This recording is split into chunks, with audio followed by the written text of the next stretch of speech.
الحمد لله الذي خلق الإنسان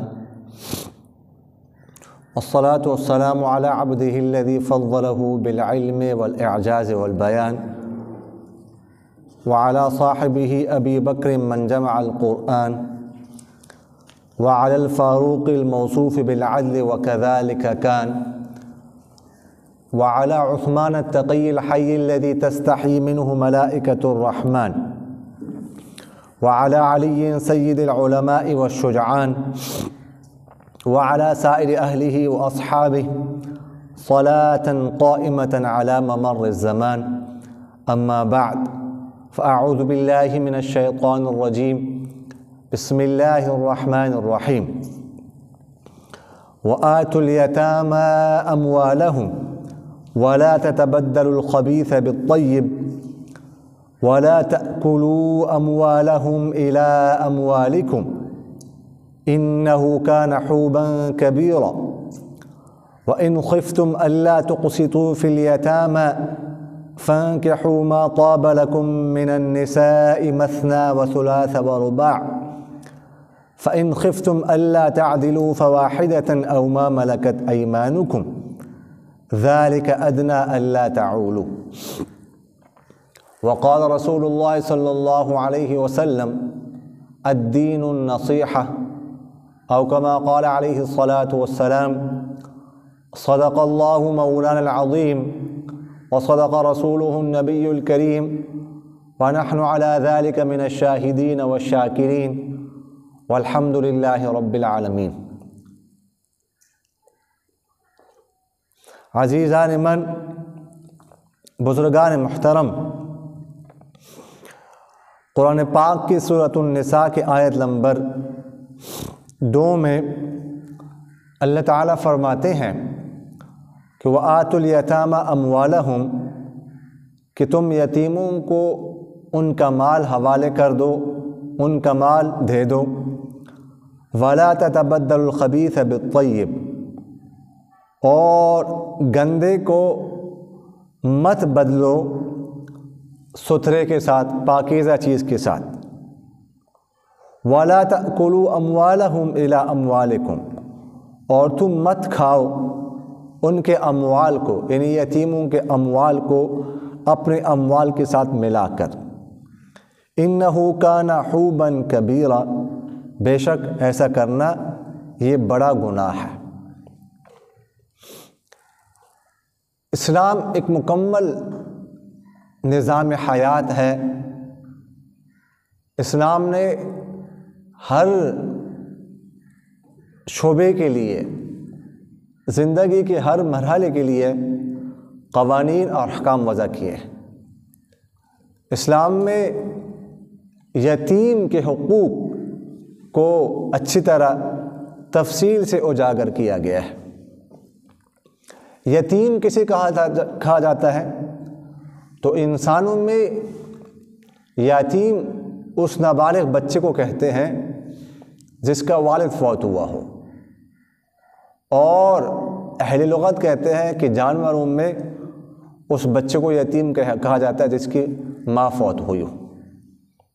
لیکن بچہ نابالغ ہو، کیونکہ حدیث شریف میں آتا ہے لا یتم بعد احتلام، کہ بالغ ہونے کے بعد کوئی یتیمی نہیں ہے، بالغ ہونے سے پہلے یتیمی ہوتی ہے.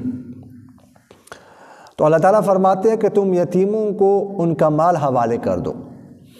اگر کسی شخص کا انتقال ہو جائے، اس کے بچے ہوں اور ان بچوں کو مال بطور وراثت ملے ان کے والدین کی طرف سے، تو اگر ان کے والدین نے کسی کو یتیم کا ولی بنایا ہے یا حکومت وقت نے کسی کو اس یتیم کا ولی بنایا ہے، تو اب اس ولی کے ذمے جس طرح اس بچے کا خیال رکھنا ضروری ہے، اس کی تعلیم کا اور اس کے اخلاقیات کا خیال رکھنا ضروری ہے، اسی طرح اس بچے کا جو مال ہوتا ہے اس کا خیال رکھنا بھی اس ولی کی ذمہ داری ہوتی ہے، شرعاً اس کے ذمے ہوتا ہے. تو فرمایا کہ یتیموں کو ان کا مال دو اور ناپاک کو مت بدلو پاک کے ساتھ۔ اصل میں ایسا ہوتا تھا زمانہ جاہلیت میں کہ کوئی یتیم ہو گیا، کوئی اس کا ولی بن گیا، تو اس کا بعض لوگ تو ایسا کرتے تھے کہ چلو مال میں خیانت نہیں کرنی، لیکن تعداد میں رد و بدل کرتے تھے۔ مثلاً یتیم ہے، اس کو والدین کی طرف سے بکریاں مل گئی، 50 بکریاں ملی، والد فوت ہوا۔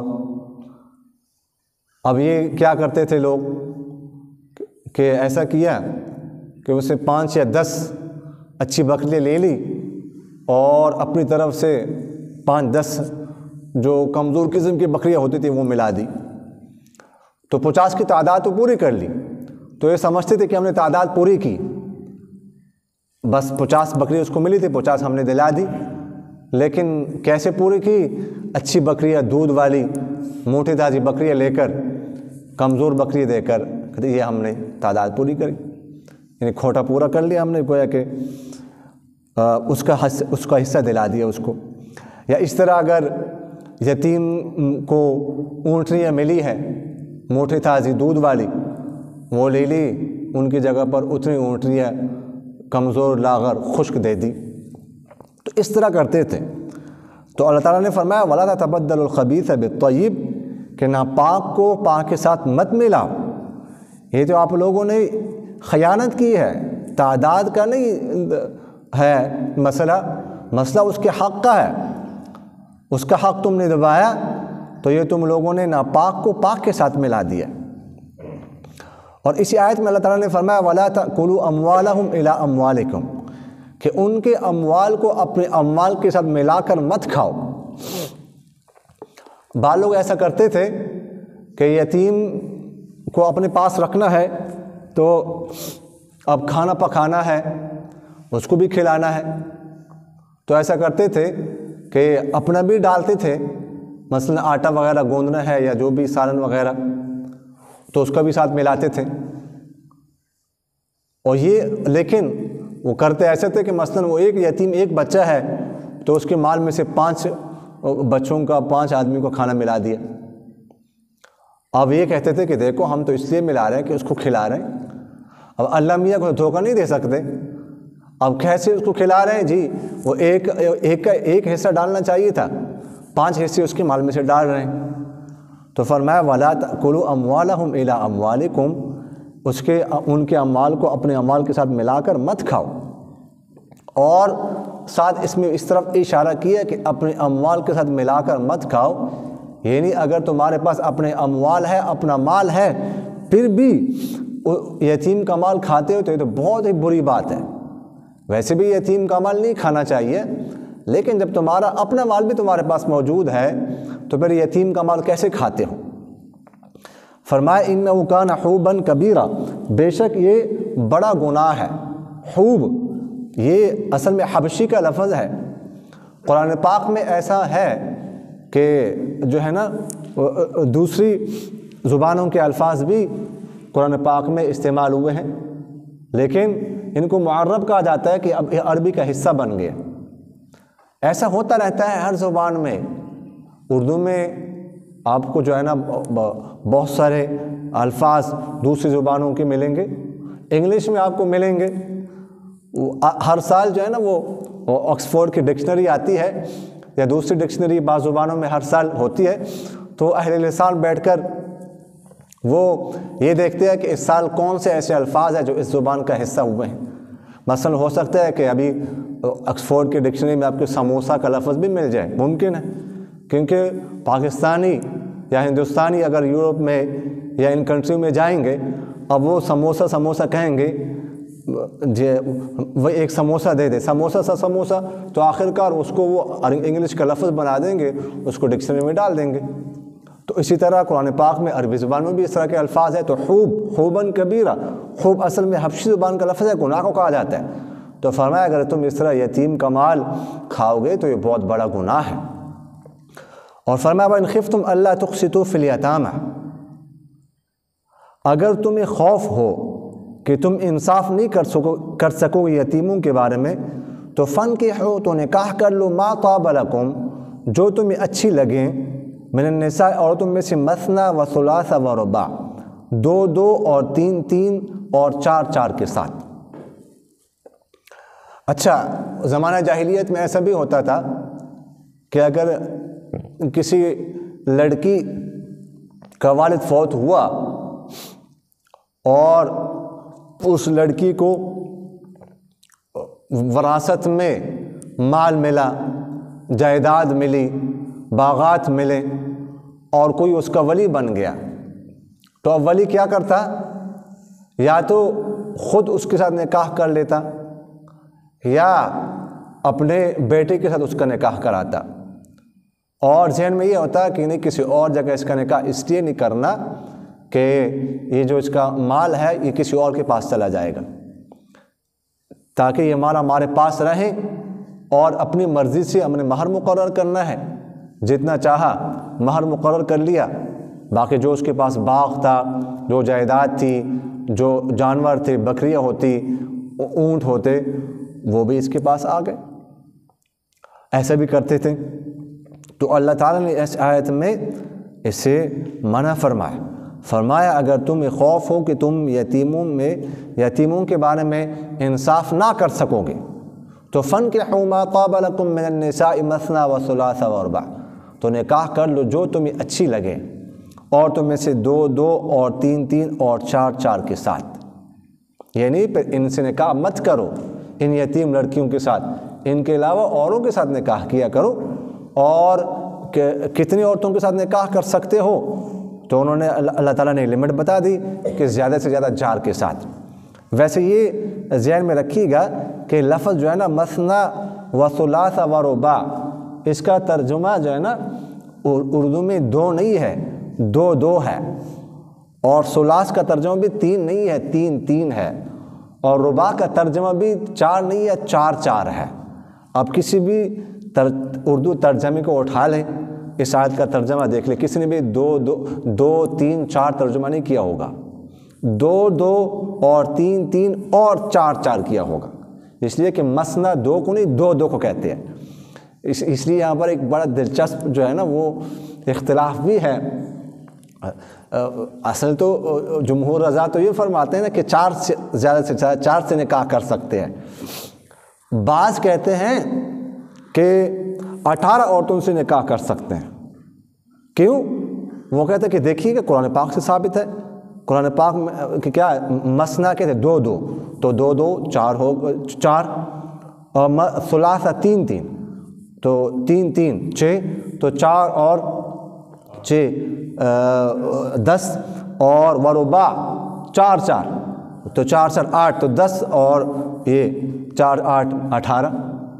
اچھا، بعض یہ فرماتے ہیں کہ نہیں 18 سے نہیں 9 سے کر سکتے ہیں، اس لیے کہ چلو اس کو ڈبل نہ ہی کرو تو اپنے معنی میں تو لے لو نا، مثلا مثنا کا تو 2 ہے نا تو 2 لے لو، ثلاث کا 3 ہے تو 3 لے لو، رباع کا چلو تو 4 لے لو، تو 4 سے کر سکتے ہیں، تو 9 ہو گئے تو 9 سے کر سکتے ہیں۔